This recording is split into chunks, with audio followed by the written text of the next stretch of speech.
APCC Khabaspur channel में आप लोगों का स्वागत है। कल हम आप लोग को 14.1 को सॉल्व किए थे। आज हम 14.2 पर आधारित कुछ प्रश्नों का हल करूँगा। यानी 14.2 में पढ़ना है तो हम लोग को पढ़ना है बहुलक के बारे में। तो आज हम बेस्ड क्वेश्चन को बनाएंगे हम, और बेस्ड क्वेश्चन को समझने के बाद एक्सरसाइज को शुरू करेंगे।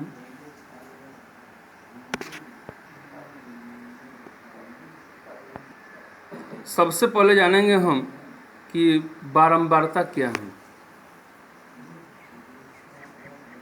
बारंबारता है बहुलक क्या है, बहुलक क्या है, यानी बहुलक किसे कहते हैं।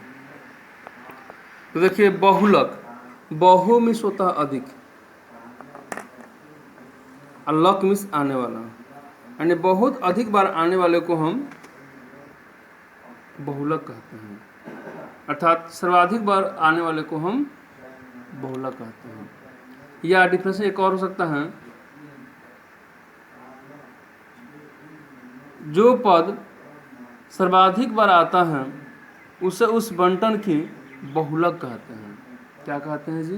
बहुलक कहते हैं। यानी जो पद सर्वाधिक बार आता है उसे उस बंटन की बहुलक कहते हैं। अब हम जानेंगे कि बहुलक कितने तरह से निकाला जाता है। तो एक जो होता है सिंपल, साधारण सा बहुलक निकाला जाता है, जिसमें सिर्फ चर मान दिया होता है, पूछता है कि उसका बहुलक निकाला। जैसे मान लीजिए कि चर मान आपका दिया है, चर मान 2, 3, 4, 5, 6, 7, 3, 4, 3, 5। अब बोला है कि इनका बहुलक निकालें। तो देखेंगे कौन सा चर कितने बार आया है। 2 अगर देखा जाए तो आपका 1 बार आया है, 3 बार आया है, 4 2 बार आया है, 5 2 बार आया है, 6 1 बार आया है, 7 1 बार आया है। यानी सर्वाधिक अगर देखा जाए 3 आया है 3 बार, यानी 1 2 और 3, यानी 3 जो आया है 3 बार आया है, यानी सर्वाधिक बार आया है। तो इसलिए इसका जो बहुलक जो होगा 3 होगा। कितना होगा जी? 3 होगा, क्योंकि जो 3 जो है वो 3 बार आया है, यानी बहुलक बराबर 3। तो यह आपका सिंपल सा था। यह जो क्वेश्चन जो है पूछ सकता है ऑब्जेक्टिव क्वेश्चन में या 2 नंबर के लिए, बस इससे ज़्यादा देने वाला नहीं है। यानी यह जो होता है अवर्गीकृत होता है, अर्थात इसमें बारंबारता का मान नहीं दिया होता है, डायरेक्ट इसमें चर का मान होता है। एक और इसी तरह क्वेश्चन दे सकता है, उसमें बड़ा चर मान रहेगा और उसका बारंबारता रहेगा। ये दे देगा इसमें चर और बारंबारता, चर और बारंबारता। इस चर मान लीजिए 2 आया 3 बार, 4 2 बार, 5 1 बार, और आपका जो है 6 आया 2 बार। अब बोल देगा इसका बहुलक निकाला। तो देखिए 2 का बारंबारता 3 है, 4 का बारंबारता 2 है, 5 का बारंबारता 1 है, 6 का बारंबारता कितना है जी? 2 है। तो सर्वाधिक बार कौन आया है जी? 2 आया है, 3 बार आया है। तो इसलिए बहुलक बराबर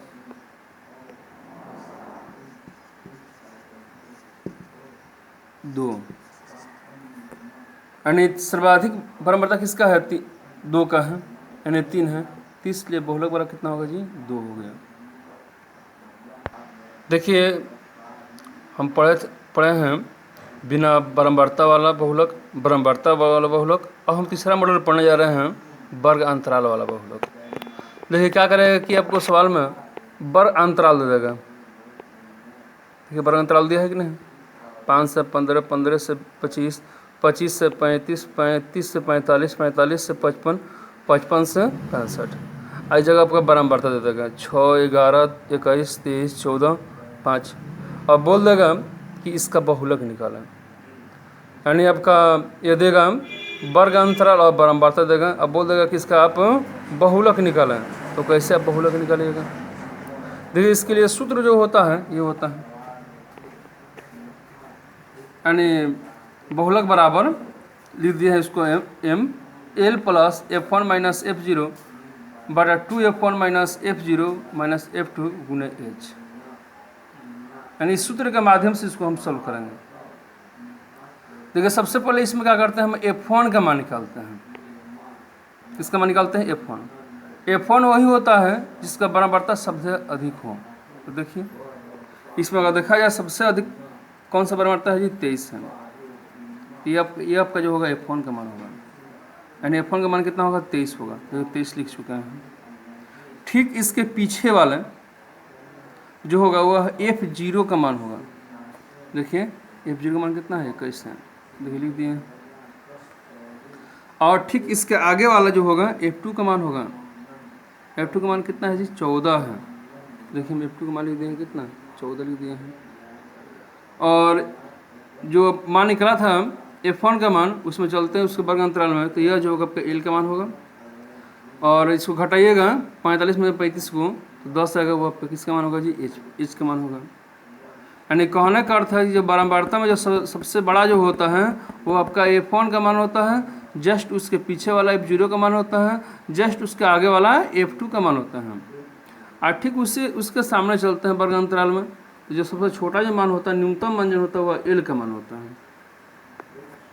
और हम इस सूत्र से आते हैं, तो l का मान 35, f1 का मान 23, f0 का मान 21, 2f1, तो 2 का 2f1 का मान 23, f0 का मान 21 और f0 का मान 21 और f2 का मान 14 और h का मान 10। अब इसको हल करते हैं, तो 23 में से 21 गया तो 2 होगा, 23 गुना का 46 और 21 होगा कितना होगा? 35 होगा।